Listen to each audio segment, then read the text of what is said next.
नमस्कार दोस्तों, स्वागत है आपका आपके चैनल रहस्यमयी इतिहास में। अगर आपको मेरा कंटेंट पसंद आए तो वीडियो को लाइक करें, शेयर करें और जो मेरे चैनल पर नए हैं वो मेरे चैनल को जरूर सब्सक्राइब करें। सोचिए, जब समुद्र के उस पार लंका में माता सीता कैद थीं, जब पूरा वानर दल समुद्र के किनारे खड़ा था, जब प्रश्न सिर्फ एक था, कौन जाएगा लंका। और उस समय वहाँ मौजूद थे वानर राज बाली के पुत्र किष्किंधा के युवराज अत्यंत बलशाली योद्धा अंगद। लेकिन फिर भी इतिहास में नाम दर्ज हुआ तो हनुमान का, अंगद का नहीं। और दोस्तों, आज का सवाल यही है, क्या अंगद कमजोर थे? क्या उनमें साहस की कमी थी, या फिर रामायण में छुपा है कोई गहरा रहस्य? आज हम खोलेंगे वाल्मीकि रामायण, लोक कथाओं और रहस्यमयी मान्यताओं के वो पन्ने जहाँ छुपा है एक ऐसा रहस्य जो बहुत कम लोग जानते हैं। दोस्तों, अंगद कोई साधारण वानर नहीं थे।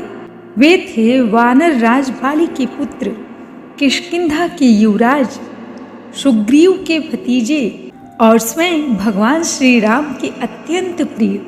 दोस्तों, रामायण में अंगद को बुद्धि, बल और मर्यादा का प्रतीक बताया गया है।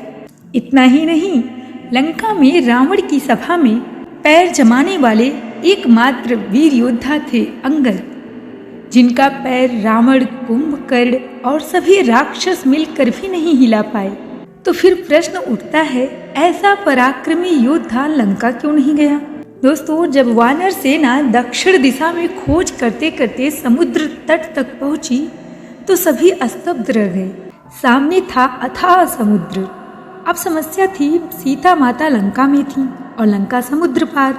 तभी जामवंत जी ने प्रश्न किया, बताओ वानर वीरों, कौन है जो समुद्र लांघ कर लंका जाकर सीता माता का पता लगाए और सकुशल वापस लौट आए? यह सिर्फ जाने की बात नहीं थी, लौटना भी तो उतना ही जरूरी था।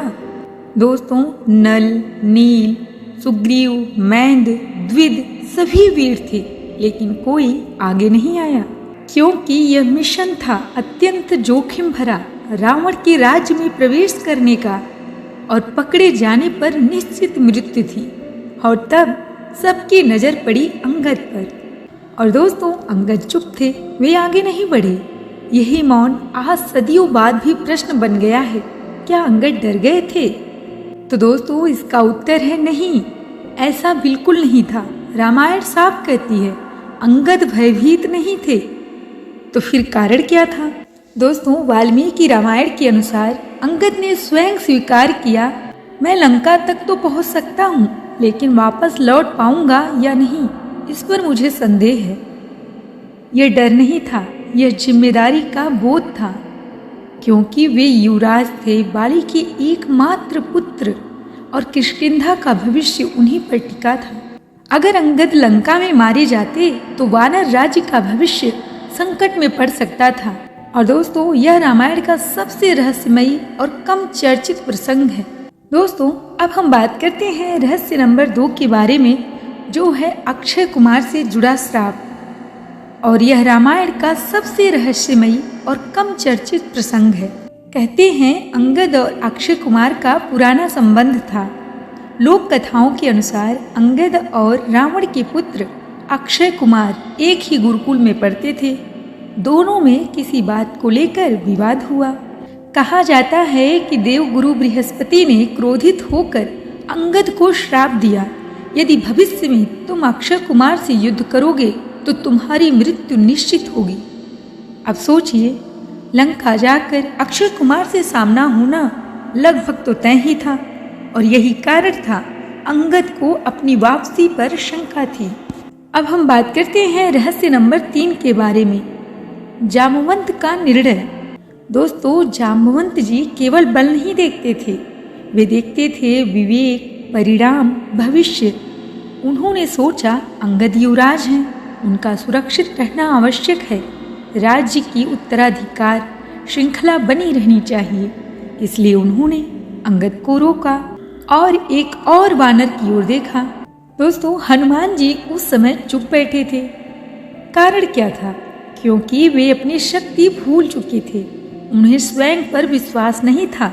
और आपको कहानी तो पता ही होगी, बचपन में उन्हें साधुओं ने श्राप दे दिया था कि उन्हें अपनी शक्ति का स्मरण नहीं रहेगा। जब कोई उन्हें याद दिलाएगा तभी उन्हें पता चलेगा। और तभी जामवंत ने कहा, हनुमान, तुम्हारी शक्ति अपार है, तुम्हारे लिए यह कार्य असंभव नहीं। और यही हुआ हनुमान जी का आत्म जागरण। दोस्तों, अंगद और हनुमान जी की तुलना की जाए तो अंगद युवराज थे और हनुमान जी सेवक। अंगद राज्य की जिम्मेदारी देखते थे और हनुमान जी पर कोई सांसारिक बंधन नहीं था। अंगद भविष्य के उत्तराधिकारी थे और हनुमान जी ब्रह्मचारी। अंगद जी को अपने ऊपर संदेह था, लेकिन हनुमान जी को अपने ऊपर पूर्ण विश्वास था। और यही कारण था कि यह कार्य हनुमान जी के लिए ही बना था। दोस्तों, कई विद्वानों का मानना है भगवान श्री राम स्वयं चाहते थे अंगद सुरक्षित रहें, हनुमान जी अपना पराक्रम दिखाएं, संसार को भक्ति का आदर्श मिले। क्योंकि अगर अंगद जाते तो हनुमान जी की लीला संसार को नहीं मिलती। तो प्रश्न ये उठता है, क्या अंगद का महत्व कम नहीं हुआ? तो ध्यान दीजिए दोस्तों, लंका में दूत बनकर कौन गए? अंगद। रावण को चेतावनी किसने दी? अंगद ने। पैर जमा कर रावण का अहंकार किसने तोड़ा? अंगद ने। अर्थात अंगद का समय अलग था, हनुमान जी का समय अलग। और दोस्तों, रामायण ही हमें सिखाती है कि हर व्यक्ति हर कार्य के लिए नहीं बना। सही व्यक्ति, सही समय और सही कार्य। पीछे हटना कमजोरी नहीं, विवेक ही सबसे बड़ा बल है। और दोस्तों, अगर अंगद जाते तो शायद इतिहास ही बदल जाता, लेकिन इतिहास वही होता है जो धर्म चाहता है। तो दोस्तों, अब आप समझ तो गए ही होंगे कि अंगद कमजोर नहीं थे, वे डरपोक भी नहीं थे, उनके निर्णय में बुद्धि थी और रामायण का रहस्य छुपा था। हनुमान जी की उड़ान में अंगद का त्याग छुपा था। तो दोस्तों, आशा है आपको ये वीडियो पसंद आई होगी। और अगर आपको वीडियो पसंद आई हो तो वीडियो को लाइक करें, शेयर करें। और हाँ, जो मेरे चैनल पर नए हैं वो मेरे चैनल को जरूर सब्सक्राइब करें। तो मिलते हैं नेक्स्ट वीडियो में एक और रहस्यमय जानकारी और कथा के साथ। तब तक के लिए नमस्कार।